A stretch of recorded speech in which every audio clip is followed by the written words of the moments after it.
Hello students, आज हम लोग लाइट चैप्टर में रिफ्रैक्शन को पढ़ेंगे। रिफ्रैक्शन को हम लोग हिंदी में अपवर्तन या वर्तन भी कहते हैं। वर्तन, बर्तन नहीं, याद रखेंगे, वर्तन। रिफ्रैक्शन क्या है? हम लोगों ने इसके पहले रिफ्लेक्शन पढ़ा था। रिफ्लेक्शन में क्या था? जब लाइट किसी सरफेस से आकर टकराए और फिर उसी मीडियम में वापस चले जाए तो इसे हम लोग क्या कहते थे? रिफ्लेक्शन कहते थे। रिफ्रैक्शन क्या है? लाइट टकराने के बाद अगर इस सरफेस के पार कर जाए, आर पार हो जाए, तब जाके उसे हम लोग क्या कहेंगे? रिफ्रैक्शन कहेंगे। तो रिफ्रैक्शन में ये जो मीडियम है, यहां पर जो मीडियम हम लोग देख रहे हैं वो क्या होना चाहिए? ट्रांसपेरेंट होना चाहिए।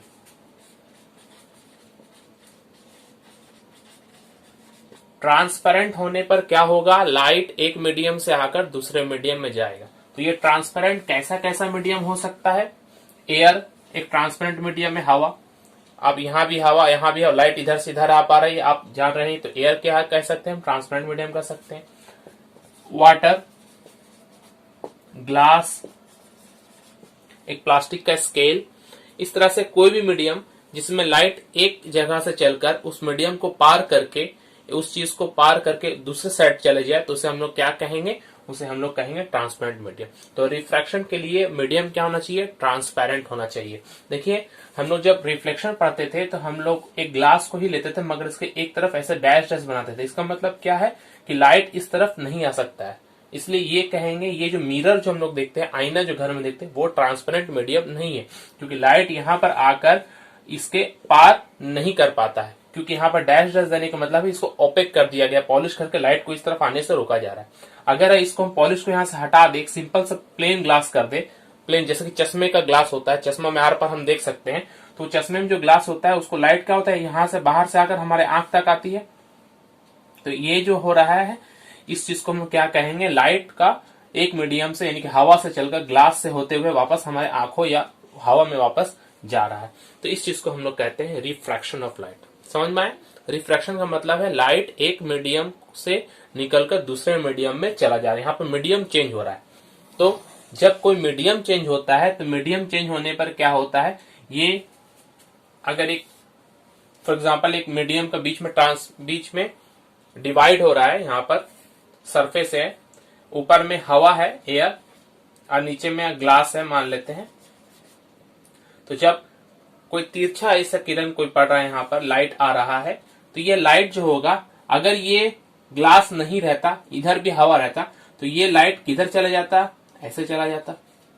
मगर इस ग्लास के रहने की वजह से ये क्या होगा? इस मीडियम में जाएगा जरूर, मगर ये पहले वाले डायरेक्शन में नहीं जाएगा। क्यों नहीं जाएगा? क्योंकि एयर में जो लाइट का वेलोसिटी है, जिस वेग से लाइट एयर में चलता है, लाइट उस वेग से यहाँ ग्लास में नहीं चल पाएगा, वो थोड़ा धीमा हो जाता है ग्लास में जाने पर। इसलिए जो इसका जो पाथ है, ये अपने पाथ से इधर न जाकर ये थोड़ा सा ऐसे मुड़ जाएगा।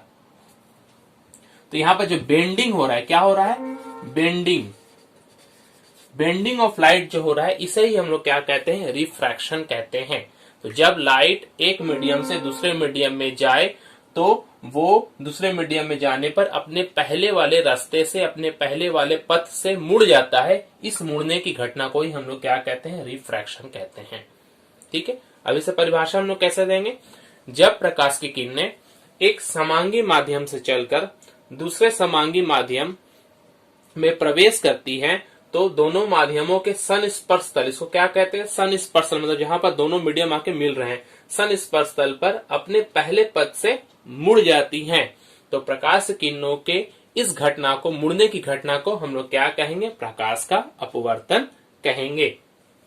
अब यहाँ पर आपको क्या गौर करना है कि जो मीडियम है, अगर फॉर एग्जाम्पल ये लाइट यहां से जाता, ग्लास से निकलकर हवा में जाता, तो ये कैसे होता? तो ये बस एरो चेंज कर दें आप लोग,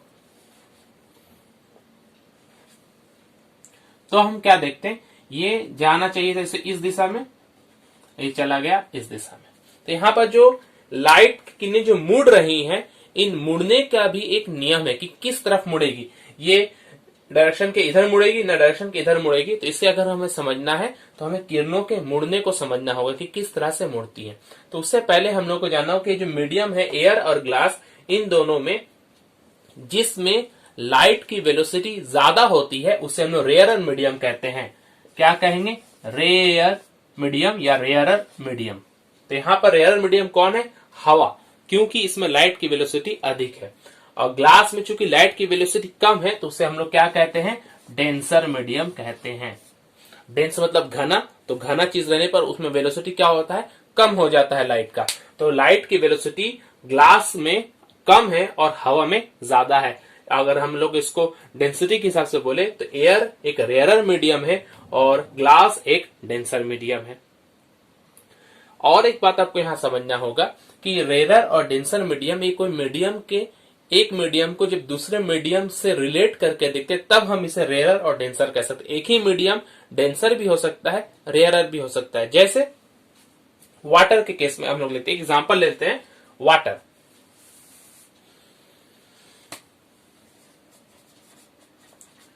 हवा से जब लाइट वाटर यानी कि पानी में आता है तो एयर उस समय रेयरर मीडियम होता है, मगर वाटर क्या हो जाएगा? Denser medium. ठीक है, क्योंकि लाइट की वेलोसिटी सबसे ज्यादा एयर में है और उससे कम होती है वाटर में, इसलिए वाटर को हम लोग क्या कहते हैं? डेंसर मीडियम कहते हैं। अगर हम लोग यहाँ पर एक कांच का कोई ब्लॉक या स्लैब रख दे तो कांच का स्लैब पानी में से जब लाइट यहाँ पर आ रही है और उसके बाद इसके अंदर जाएगी तो ये जो होगा ग्लास, उस समय ग्लास क्या हो जाएगा? डेंसर मीडियम, और वाटर क्या हो जाएगा उस समय? Rarer medium. देखिए वाटर एक ही है, यहाँ एयर से अगर उसको हम लोग रिलेट करें, एयर के साथ जब देख रहे हैं तो एयर रेयर मीडियम है और वाटर डेंसर मीडियम। क्यों? क्योंकि वाटर में लाइट का वेलोसिटी कम है एयर की तुलना में। लेकिन जब हम लोग वाटर और ग्लास यानी कि कांच को देखेंगे तो कांच में जो वेलोसिटी होता है वो लाइट का वाटर से भी ज्यादा कम होता है, इसलिए ये ज्यादा डेंसर हो गया और उसकी तुलना में ये क्या हो गया? रेयरर हो गया। तो रेयरर और डेंसर मीडियम आपको समझ में आया कि जिस मीडियम में लाइट का वेलोसिटी कम होगा उसे रेयरर कहेंगे और जिसमें ज्यादा हो डेंसर कहेंगे। तो अगर ऐसा केस है रेयरर और डेंसर है तब लाइट रेयरर से डेंसर जाने में और डेंसर से रेयरर जाने में कैसे मुड़ती है उसे हम लोग देखेंगे। फर्स्ट केस, पहली बार जब लाइट रेयर से डेंसर में जा रही तो क्या हो रही है? तो हम लोग क्या देख रहे हैं? लाइट को रेयर से डेंसर में जाएगा तो क्या होगा? तो रेयर फॉर एग्जांपल एयर ले लेते हैं और डेंसर फॉर एग्जांपल वाटर ले लेते हैं, ज्यादा इजी होगा हमारे लिए। तो हम एक मीडियम का ये बीच में इंटरफेस बना रहे हैं, लाइट आ रहा है ऐसे और नीचे में ये ऊपर में एयर है और नीचे में क्या है? वाटर। अगर ये बीच में वाटर नहीं रहता तो कोई सरफेस नहीं रहता तो ये लाइट किधर चला जाता? ऐसे चला जाता। डायरेक्शन दे देते हैं ए ओ, ऐसे नाम देते हैं ए डैश। ए ओ डैश इसका ओरिजिनल डायरेक्शन है। ओ पर हम लोग क्या करेंगे? परपेंडिकुलर खींचेंगे, जिससे हम लोग यहाँ पर अभिलंब कहते हैं या नॉर्मल भी कह सकते हैं। तो ये एक नॉर्मल है,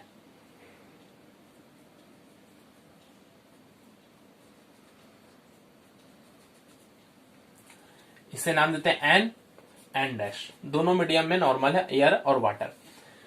अब जब लाइट रे एयर से वाटर यानी कि रेयर मीडियम से डेंसर मीडियम में आती है तो लाइट की किरणों को जाना चाहिए था ऐसे, मगर ये क्या होगा? जिधर नॉर्मल है उधर वो मुड़ जाएगा, टुवर्ड्स नॉर्मल मुड़ जाएगा, चला जाएगा ऐसे।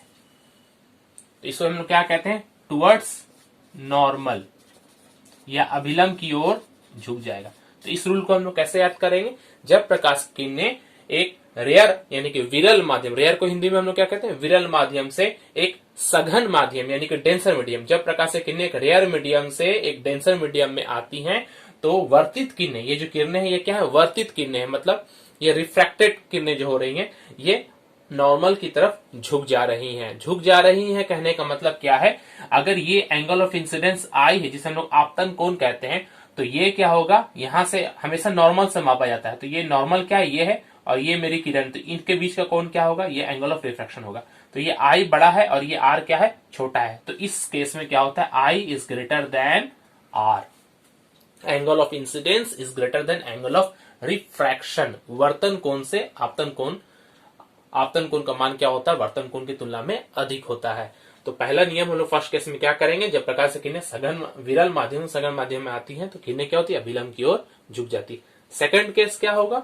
इसी को सेकंड केस में अगर हम समझना है तो हम लोग इसको सेकंड केस क्या बोलेंगे, डेंसर मीडियम से कहां जा रहा है किरणें, रेयरर मीडियम में जा रहा है। चलिए बनाते हैं।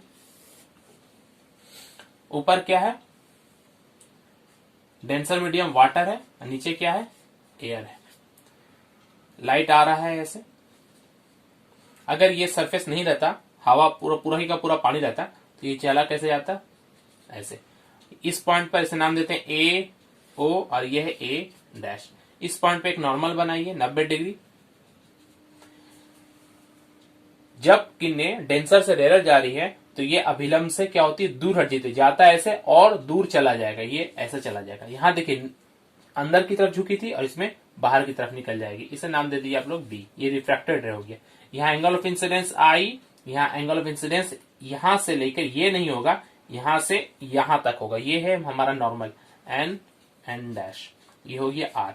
इस केस में आर बड़ा है और आई छोटा है, तो इस केस में क्या होता है, आई जो है वो less than are. Angle of incidence क्या होगा, एंगल ऑफ रिफ्रैक्शन से कम होता है। क्लियर हुआ।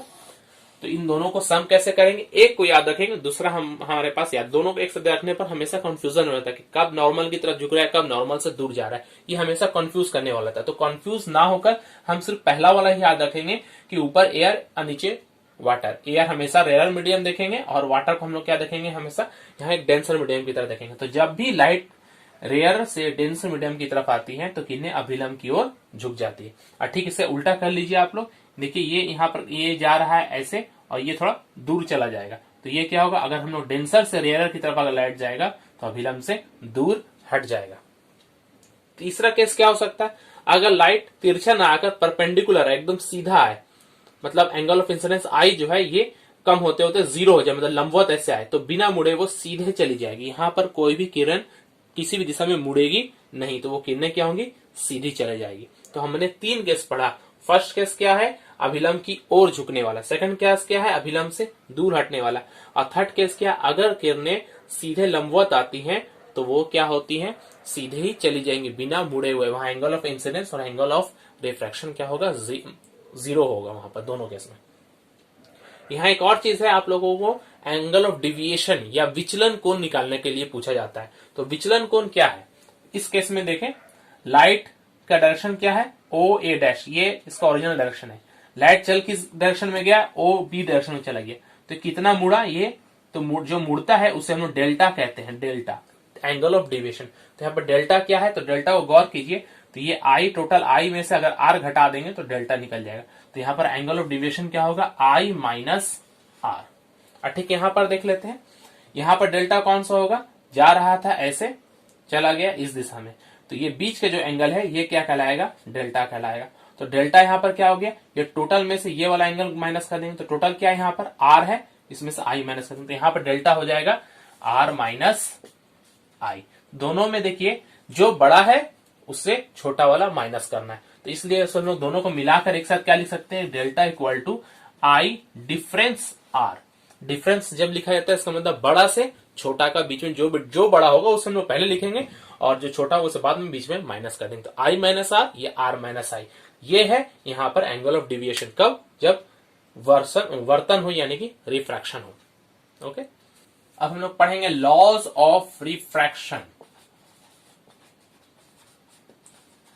अपवर्तन के क्या क्या नियम है, जैसे कि प्रवर्तन में हम लोगों ने पढ़ा था, प्रवर्तन के 2 नियम थे, यहां पर भी 2 नियम है। तो पहला नियम क्या है, जो सेम प्लेन में होता है। सेम प्लेन में कहने का मतलब है यहां पर जो इंसिडेंट रे है, मतलब एओ यहां पर क्या है, इंसिडेंट रे, जिसे हम लोग आपतित किरण कहते हैं। और ओबी क्या है, यहां पर वर्तित किरण, वर्तन हुआ है उसने, इसे हम इंग्लिश में रिफ्रैक्टेड रे कहते हैं। ओबी या बीओबी कहेंगे, यहाँ पर डायरेक्शन वाइज है, तो एओ और ओ से बी, तो ओबी कहेंगे। और ओ पॉइंट क्या है, यहाँ पर पॉइंट ऑफ इंसिडेंट।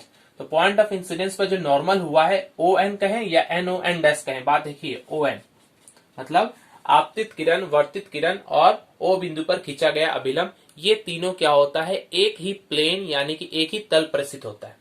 इसका मतलब क्या है, ये बोर्ड अगर ये मेरा तल है तो ये जो किरण आ रही है अगर बोर्ड से लग कर आ रही है तो ये बोर्ड से लग कर ही जाएगी, ये नहीं कि ऐसे आकर ये बाहर की तरफ चले जाए या अंदर की तरफ चले जाए। ये सब एक ही प्लेन पर होता है। हाथ के हथेली पर अगर रखेंगे तो हथेली पर ही ये पूरा क्रिया होगा, हथेली से बाहर या अंदर की तरफ नहीं जाएगी।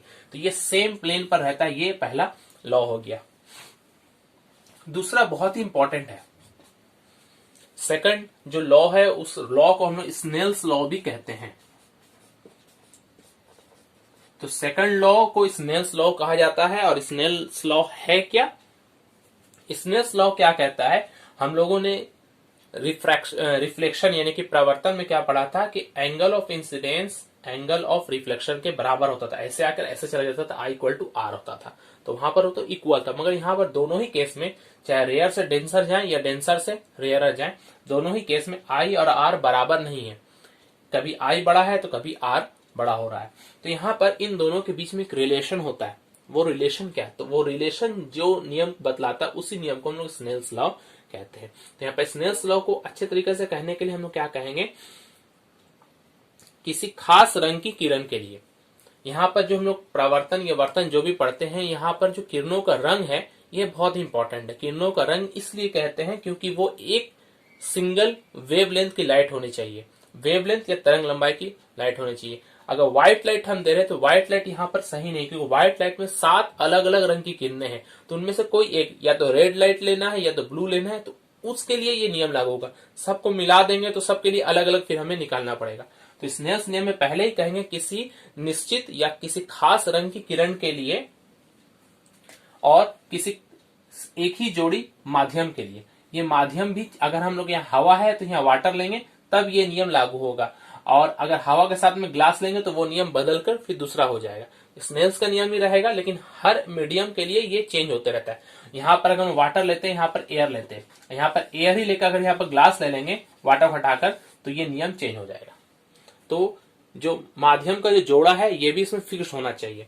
तो किसी खास रंग की किरण और माध्यम के लिए आपतन कोण का जो साइन होता है, ट्रिग्नोमेट्री में आप लोगों ने पढ़ा होगा, साइन आई डिवाइडेड बाय वर्तन कोण का sine sine r equal to sine i by sine r equal to refractive index mu. इसे हम लोग स्थिरांक नियम क्या कहता है कि स्नेल का नियम है कि आपतन कोण का साइन और वर्तन कोण का साइन का अनुपात हमेशा स्थिर होता है। इस स्थिरांक को हम लोग म्यू या रिफ्रैक्टिव इंडेक्स कहते हैं, शॉर्ट में रिफ्रैक्टिव इंडेक्स कहते हैं।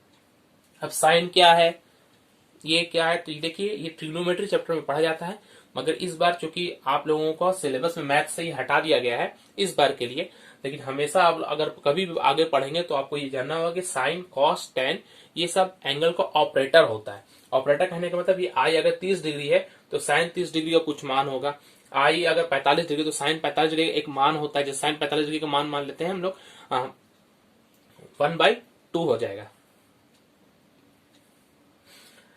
साइन 60 डिग्री का मान आएगा। इस तरह से अलग अलग वैल्यू आएगा और आप लोगों को उसका वैल्यू आने के बाद इसको डिवाइड रेशियो करेंगे तो म्यू का एक वैल्यू आता है 1.2, 1.3, 1.4 ऐसा एक वैल्यू आता है।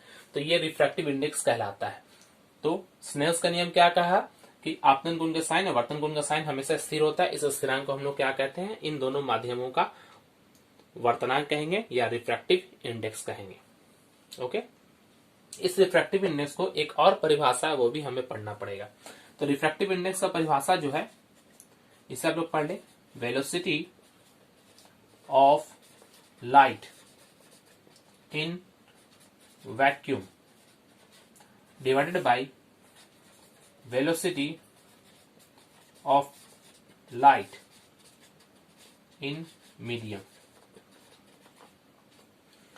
जैसे वाटर का रिफ्रैक्टिव इंडेक्स अगर हम लोग जान रहे हैं तो वाटर का रिफ्रैक्टिव इंडेक्स जानने के लिए उस वाटर में लाइट की वेलोसिटी कितनी है ये आपको पता करना होगा, और वैक्यूम में कितनी होती है हम जानते हैं, वैक्यूम में होता है 3 × 10⁸ मीटर पर सेकंड, जिसे हम लोग सी बोलते हैं। तो इस म्यू को हम लोग लिख सकते हैं सी, और लाइट को जो मीडियम में निकालना है उसमें v, तो mu equal to c by v. इस तरह का जो रिफ्रैक्टिव इंडेक्स होता है इसे हम लोग एब्सोल्यूट रिफ्रैक्टिव इंडेक्स कहते हैं, एब्सोल्यूट या परम रिफ्रैक्टिव इंडेक्स। अब जरूरी नहीं कि हर बार लाइट जो है वो वैक्यूम से आए और किसी दूसरे मीडियम में जाए, हवा से आकर वो ग्लास में जा सकता है, पानी से आकर भी वो ग्लास में जा सकता है। तो अगर ऐसा केस होगा तो उसे हम लोग एब्सोल्यूट नहीं कहकर उसे हम लोग रिलेटिव कहेंगे या सापेक्ष वर्तनांक कहेंगे। तो रिलेटिव या सापेक्ष वर्तनांक क्या है, मान लेते हैं 2 मीडियम है, ये 1 नंबर मीडियम है, ये 2 नंबर मीडियम है। एक नंबर मीडियम रेयरर है, 2 नंबर मीडियम डेंसर है, इसलिए ये टुवर्ड्स द नॉर्मल हम लोगों ने दिखाया है। ये एंगल ऑफ इंसिडेंस आई, ये एंगल ऑफ इंसिडेंस आर। तो यहां पर अगर हमें इन दोनों मीडियम का रिफ्रैक्टिव इंडेक्स निकालना है, तो refractive index of medium 2 with respect to 1, तो इसे हम लोग जनरली म्यू लिखते हैं या एन भी लिख सकते हैं। तो यहां म्यू लिखकर दिखा रहे, mu two 1। Refractive index of medium 2 with respect to 1 equal to क्या होगा, sine i by sine r. Light जहां से आ रहा है और जहां पर जा रहा है, तो जहां पर जा रहा है उसका वर्तनांक निकलता है पहले माध्यम के सापेक्ष। तो इस चीज को हम लोग क्या कहते हैं, इस चीज को हम लोग कहेंगे यहां पर refractive index of medium 2 with respect to 1।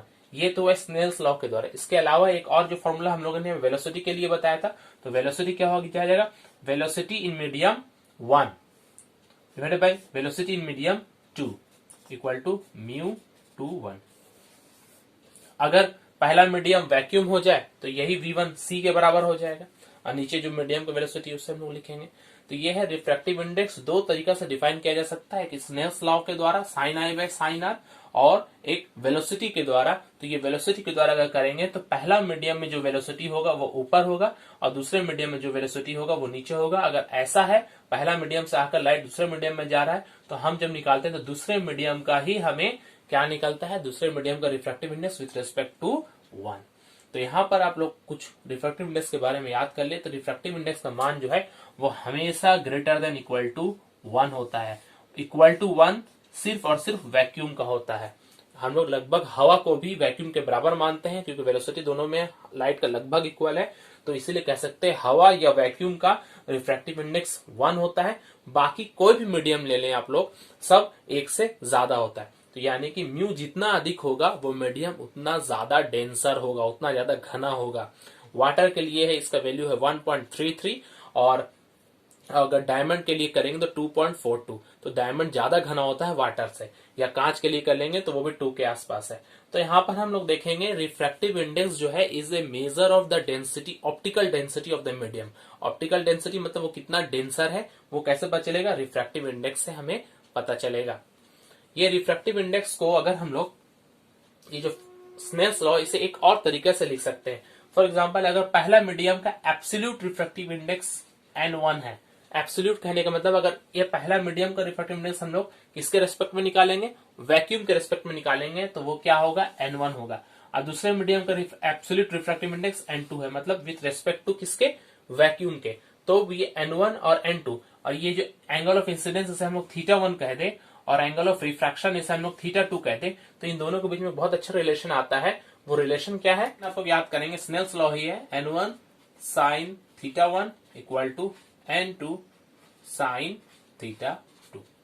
ये यहां से 3 रिलेशन आपको याद रखना है। एक है sine i by sine r equal to mu, या इसे हम लोग एन कह रहे हैं, एक ही बात है यहाँ पर, sine i by sine equal to n. एक है mu equal to c by v, और इसे v1 बाय v2 भी लिख सकते हैं। और एक है n1 sign θ1 equal to n2 sign θ2। यहाँ पर वेलोसिटी से रिलेटेड नहीं, यहाँ पर रिफ्रैक्टिव इंडेक्स और एंगल से रिलेटेड है। जितना ज्यादा रिफ्रैक्टिव इंडेक्स होगा, लाइट उतना ज्यादा बेंड करेगा। इस चीज को दिमाग में आप लोग देख ले। ये रिफ्रैक्टिव इंडेक्स जो है ये किन किन बातों पर डिपेंड करता है। सबसे पहले रिफ्रैक्टिव इंडेक्स ये जिस मटेरियल का हम बात कर रहे हैं उस मटेरियल पर डिपेंड करता है।